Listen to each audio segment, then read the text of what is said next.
Hello friends, Radhe Radhe, हर हर महादेव। मैं मीनाक्षी एक बार फिर से आपके सामने अपने नेक्स्ट वीडियो के साथ प्रेजेंट हुई हूँ। तो चलिए फटाफट से बताइए आप सभी लोग कैसे हैं। I hope you are happy and healthy. तो चलिए इसी के साथ मैं आज का टॉपिक आपके साथ शेयर करती हूँ। जैसा कि पिछले कुछ वीडियोस में हम अर्ली एडल्टहुड के पीरियड के बारे में बहुत कुछ जानकारी ले रहे हैं। हम अर्ली एडल्टहुड में मैरिटल एडजस्टमेंट्स को लेके बहुत सारी जानकारियाँ लिए, बहुत सारे ऐसे फैक्टर्स को जाने जो मैरिटल हैप्पीनेस के लिए इम्पॉर्टेंट होते हैं, जिससे कि हम एडजस्टमेंट कर सकें। तो ये सारी अनगिनत जानकारियां हमने पिछले कुछ वीडियोस में ली। आज हम बात करेंगे कि अर्ली एडल्टहुड में जब पेरेंटहुड को लेके एडजस्टमेंट करनी होती है तो किस प्रकार से प्रॉब्लम्स क्रिएट होती हैं और किस प्रकार से अर्ली जो यंग एडल्ट्स हम कह सकते हैं होते हैं, वो अपने पेरेंटहुड यानी पेरेंट्स बनने के बाद किस प्रकार से वो एडजस्टमेंट अपना करते हैं। तो इन सभी जानकारियों को आज मैं एक बहुत ही सुंदर रूप में आपके सामने प्रस्तुत करने जा रही हूँ, प्रेजेंट करने जा रही हूँ। और ये बहुत ही इंपॉर्टेंट और बहुत ही इंटरेस्टिंग एंड इन्फॉर्मेटिव है। तो I hope that will be remain in the session till then to get the whole information. एक चीज़ और, अगर चैनल को सब्सक्राइब नहीं किया अभी तक तो प्लीज़ जल्दी से करिए, जिससे ऐसी आगे आने वाली अनगिनत जानकारियों का आपको लाभ मिल सके और आपको नोटिफिकेशन मिल सके, तो आप आसानी से उसको एक्सेस कर सकें। तो चलिए इसी के साथ मैं सेशन को आगे बढ़ाती हूँ। तो जब हम बात करते हैं एडजस्टमेंट टू पेरेंटहुड की, तो it has been said that parenthood is the most important criterion of the individuals transition to maturity and adult responsibility. तो जब एक कोई भी हम कह सकते हैं कि इंडिविजुअल के लिए जो ये क्राइटेरियन सेट किया जाता है कि जब वो मैच्योर हो जाता है और मैच्योर से जब उसका मैच्योरिटी के साथ जब उसका ट्रांजिशन एडल्ट रिस्पॉन्सिबिलिटीज़ के तरफ जाता है, तो इसी ट्रांजिशन को हम कह सकते हैं कि it is the most important period and transition period, जिसको कि हम पेरेंटहुड बोल सकते हैं। कि जब एक मैच्योर इंडिविजुअल अपनी एडल्ट रिस्पॉन्सिबिलिटीज़ को गेन करने लायक हो जाता है, बन जाता है, तो और कर सकता है, तो वहीं पे पेरेंटहुड पीरियड को देखने को मिलता है। While parenthood unconditionally brings with it many gratification. तो इसमें कोई भी क्वेश्चंस नहीं हम उठा सकते हैं कि जो पेरेंटहुड है अपने साथ बहुत सारे ग्रेटिफिकेशंस लेके आता है, and it can also be regarded as crisis. तो ग्रेटिफिकेशन और हैप्पीनेस के साथ साथ ये क्राइसिस की स्थिति भी लेके इंडिविजुअल के सामने आता है उनके लाइफ में, because it necessitates major changes in attitudes, values and rules. Because इसलिए क्योंकि यहाँ पे फिर पेरेंटहुड आने के बाद हम देख सकते हैं इंडिविजुअल्स में, यंग एडल्ट्स के अंदर, कि there is a markedly change and changes in the attitudes and in the values and in the roles of the individual। तो इसलिए कहीं ना कहीं ये ग्रेटिफिकेशंस के साथ साथ क्राइसिस का भी माहौल क्रिएट कर देता है उनके लिए। With the arrival of a child the family is temporarily upset and all family members are under varying degree of stress. तो जैसे ही किसी बच्चे का अराइवल होता है, जन्म होता है, तो वो कभी देखा जा सकता है कि फैमिली में टेम्परली अपसेट का माहौल क्रिएट हो जाता है, because family members comes under the varying degree of stress. तो ऐसा नहीं है कि कोई भी चीज़ लाइफ में आई तो जब चेंजेस होते हैं या उससे रिलेटेड जब रिस्पॉन्सिबिलिटीज़ आती हैं तो कहीं ना कहीं डिफरेंट सेट ऑफ स्ट्रेस और रिस्पॉन्सिबिलिटीज़ भी बढ़ जाती हैं। तो यही उनके साथ देखने को मिलता है। Although the arrival of every child in the family is a crisis, the arrival of the first born is generally the most upsetting. तो जैसे देखा जाए कि अगर जनरली ही जब भी अचानक से, या हम कह सकते हैं जब भी अर्ली एडल्टहुड पीरियड में जब भी यंग एडल्ट जो है पेरेंटहुड का मतलब पेरेंटहुड उनको जीते हैं, तो वहाँ पे मतलब जब भी किसी भी बच्चे का जब जन्म होता है तो वो कहीं ना कहीं थोड़ा सा स्ट्रेस और अपसेटिंग माहौल क्रिएट कर देता है because of the increase responsibility. But जो फर्स्ट बॉर्न्स होते हैं उनके लिए ज़्यादा माना गया है, देखा गया है कि फैमिली में जो है थोड़ा सा स्ट्रेस ज़्यादा बढ़ जाता है with the arrival of the first born.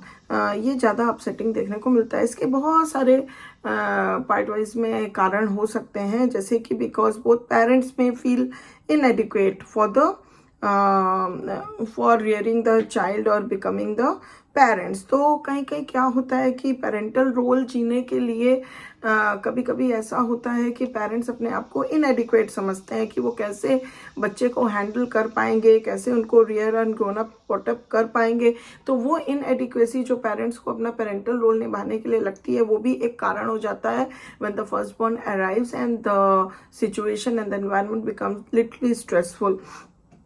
उसके साथ साथ पार्टली हम देख सकते हैं it is because that they have highly romanticised concepts of parenthood. और इसके साथ साथ ये है कि उनका जो बहुत ही हाईली जो कॉन्सेप्ट है वो बहुत ही रोमांटिसाइज्ड है कॉन्सेप्ट पेरेंटहुड को लेके। इस वजह से भी कभी कभी क्या होता है कि जब सच्चाई सामने आती है तो वो कुछ और डिफरेंट होती है, तो ये उनके लिए थोड़ा सा स्ट्रेस्ड हो जाती है ना। अगर कुछ देखें कारण, तो that is partly because of the personal, social and economic privations parenthood brings. तो ये बिकॉज इसलिए भी होती है क्योंकि कभी कभी क्या होता है पर्सनल, सोशल और इकोनॉमिक प्राइवेशंस को लेके जो है दिक्कतें आ जाती हैं जब पेरेंटहुड अपने साथ जो लेके आता है डिफरेंसेस, उस कारण से। And partly because the baby is an intruder who disrupts the affection and intimacy of the husband-wife relationship, transforming it from a dyad और अ ट्रियाड रिलेशनशिप।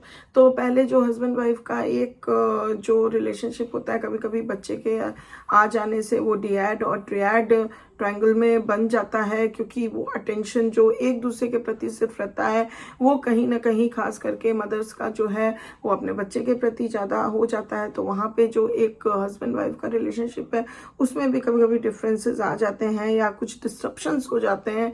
जो चीज़ पहले होती थी, जो केयर एंड अफेक्शन जो रहता था, वो कहीं ना कहीं डाइवर्ट होके बच्चे की तरफ जाता है। तो इस वजह से अटेंशन एंड इंटेंशन जो है वो थोड़े से चेंज हो जाते हैं। तो ये भी कभी कभी उनके लिए डिस्टर्बिंग और स्ट्रेसफुल हो जाता है। तो ये कुछ ऐसे कारण हैं जिसके कारण खास करके फर्स्ट बॉर्न के होने से कुछ प्रॉब्लम्स क्रिएट हो जाती हैं उनके बीच में।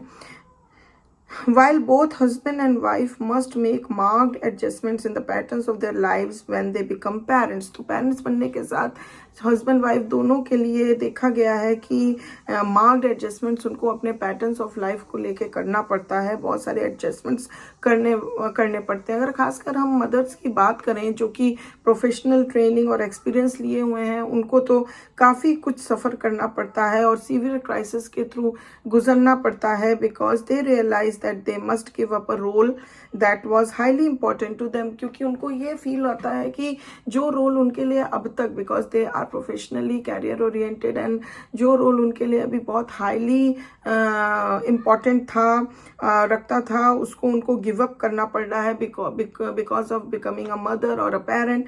तो वो उनको छोड़ना पड़ रहा है किसके फेवर में? One of for which they feel इनएडिक्वेट, उन चीज़ों के लिए जिस कामों में वो इनएडिक्वेट हैं, तो उन कामों को उनको करना पड़ रहा है। और जिसमें वो बहुत एडिक्वेसी और बहुत ज़्यादा एक्सपीरियंस्ड है, वो काम को उनको इनएडिक्वेट करना पड़ रहा है। और उन काम को उनको करना पड़ रहा है जिसका कि हस्बैंड और सोशल ग्रुप के नज़र में कोई वैल्यू नहीं है, कोई कीमत नहीं है। उस तरह की लेस प्रेस्टिजियस थिंग्स उनको करनी पड़ रही है, रोल उनको करना पड़ रहा है। And they were force to abandoned, और वो रोल उनको करने के लिए फोर्स किया जा रहा है जो कि वो नहीं करना चाहती। And they were unable to get adequate help with the care of their babies, और साथ ही साथ उनको एडिक्वेट हेल्प भी नहीं मिल पाती है कभी कभी जो कि उनको बेबी के केयर करने में मिलनी चाहिए। तो ये सारी जो शॉर्टकमिंग्स एक प्रोफेशनल, एक कैरियर ओरिएंटेड मदर को फेस करनी पड़ती है। तो इस वजह से उनके लिए देखा गया है कि बहुत ज़्यादा मार्क्ड चेंजेस उनके लाइफस्टाइल में और लाइफ पैटर्न्स में हो जाता है, जो कि उनके लिए कहीं ना कहीं थोड़ा स्ट्रेसफुल हो जाता है एडजस्ट करने के लिए। Even though most men do not have to change their roles radically when they become parents, many fathers show a disenchantment with the parental role by becoming less sexually responsive to their wives तो ये भी देखा गया है कि बहुत सारे जो मेन होते हैं उनके लिए देखा गया है कि they don't have to change their roles radically, उनको स्पेशली अपने रोल्स को नहीं चेंज करना पड़ता है जब वो पेरेंट बन जाते हैं।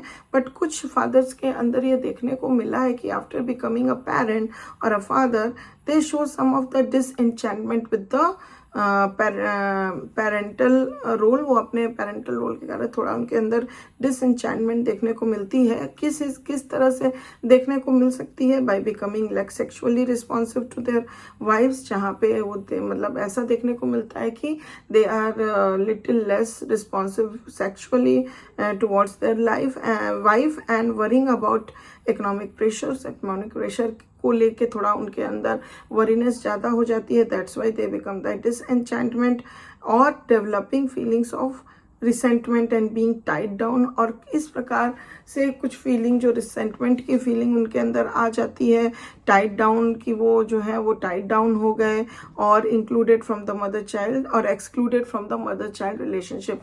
और जो मदर चाइल्ड का रिलेशनशिप है उनको लगने लगता है कि वो उस रिलेशनशिप बीच में से एक्सक्लूड कर दिए गए हैं, हटा दिए गए हैं, और यहाँ पे मदर चाइल्ड का रिलेशनशिप ज़्यादा ही फ्लरिश कर रहा है एंड वो उस रिलेशनशिप के बीच से हटा दिए गए हैं, एक्सक्लूड कर दिए गए। तो इस तरह की जो फीलिंग्स उनके अंदर डेवलप हो जाती है, इस वजह से कभी कभी पेरेंटल रोल को देख के उनका डिसएंचेंटमेंट देखने को मिलता है। And these unfavourable attitudes can and often do play havoc with men's attitudes towards parenthood and their marital adjustments। तो ये जो unfavorable attitudes उनके अंदर develop हो जाते हैं, तो इस कारण से क्या होता है, ये बहुत ही important रोल और प्ले करते हैं कि उनका पेरेंटहुड को लेके किस प्रकार का एटीट्यूड डेवलप हो रहा है, और वो वही चीज़ कहीं ना कहीं उनके मैरिटल एडजस्टमेंट्स को भी अफेक्ट करते हैं और प्रभावित करते हैं। तो इस तरह की कुछ प्रॉब्लम्स, कुछ हैवॉक, कुछ एडजस्टमेंट्स जो कि यंग एडल्ट्स झेलते हैं when they become parents for the first time especially and living the life of the parenthood। तो ये जो है उनके मैरिटल एडजस्टमेंट्स को पेरेंटहुड इस तरह से भी अफेक्ट करती है। तो यहाँ पे मैं समझ सकती हूँ जानकारी आपको अच्छी लगी होगी, समझ में आई होगी, और अगर लगी है तो प्लीज़ एक लाइक ज़रूर दे दीजिए। अभी तक चैनल को सब्सक्राइब नहीं किया है तो प्लीज़ करिए। आगे आने वाली और भी ऐसी बहुत सारी अच्छी वीडियोस, इंफॉर्मेटिव वीडियोस और इंटरेस्टिंग वीडियोस मैं लेके आऊँगी, जिससे आपको बहुत कुछ जानकारियाँ मिल सकती हैं। और if you have any question, any comment, any query, please feel free to give it to the comment box। And thank you very much for watching this video till then। I will back soon with my next beautiful and informative session for you। Till then, please take good care of yourself। Bye bye।